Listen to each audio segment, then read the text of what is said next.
परं नृणाम् यन्न कस्यचिदाख्यातं तन्मे ब्रूहि पितामह अस्ति गुह्यतमं विप्र सर्वभूतोपकारकम्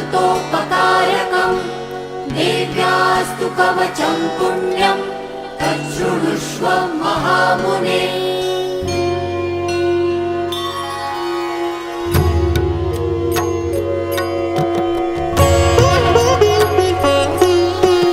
प्रथमं शैलपुत्री च द्वितीयं ब्रह्मचारिणी तृतीयं चन्द्रघण्टेति कूष्माण्डेति चतुर्थकं पञ्चमं स्कन्दमातेति षष्ठं